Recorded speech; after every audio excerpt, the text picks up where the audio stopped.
The Marshall case looks at the question of when the defendant can get an instruction on voluntary intoxication in the hopes of reducing the charge from first-degree murder to third-degree murder.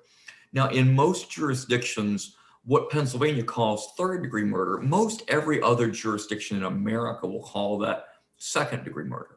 There are some jurisdictions that have no distinction between first and second degree or third degree murder, just have one form of murder. Texas is an example. Maine is an example of that.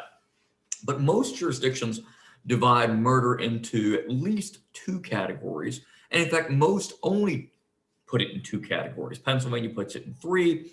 We've talked about earlier how that first degree murder is an intentional premeditated killing.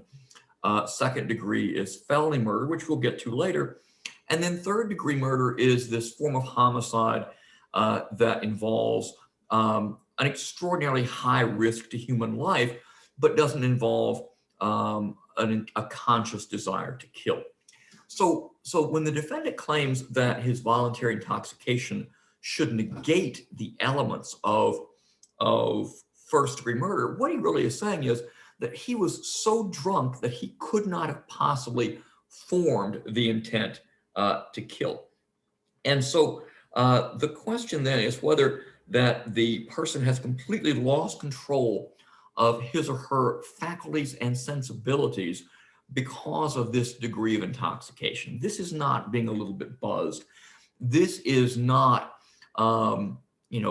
testing over the legal limit to drive drunk.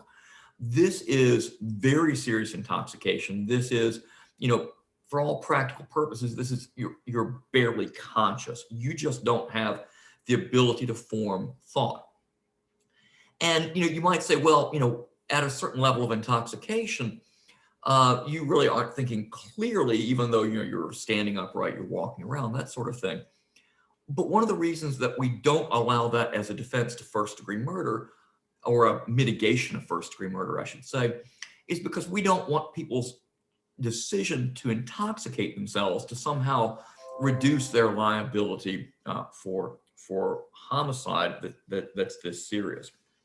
So in the Marshall case, the court says that the defendant didn't have the right to an instruction on intoxication because even though there was some evidence that there was someone who testified that they thought he was high, that wasn't anything suggesting evidence, even that the defendant was at the level of intoxication that would have provided a defense to first degree murder. If you're high, you're drunk high. High usually means something other than alcohol. Drunk means alcohol. You can be intoxicated and still guilty of first degree murder. The level of voluntary intoxication that's required to get an instruction that says that you may not be guilty of first degree murder because of this requires a whole lot more proof than that.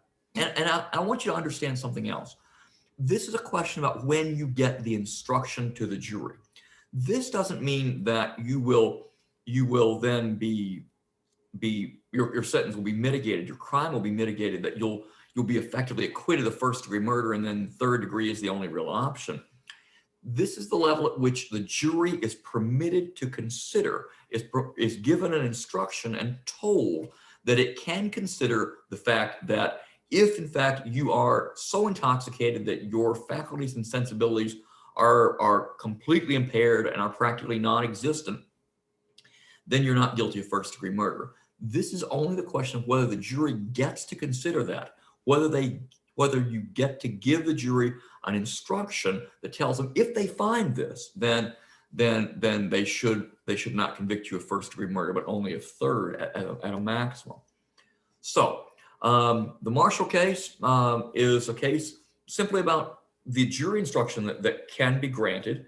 But the key thing to take away from this is, in order to show that you would not be guilty of first degree murder, you have to have demonstrated a very, very high level of intoxication, one that pretty much overwhelms or one that does overwhelm or overpower your faculties and sensibilities.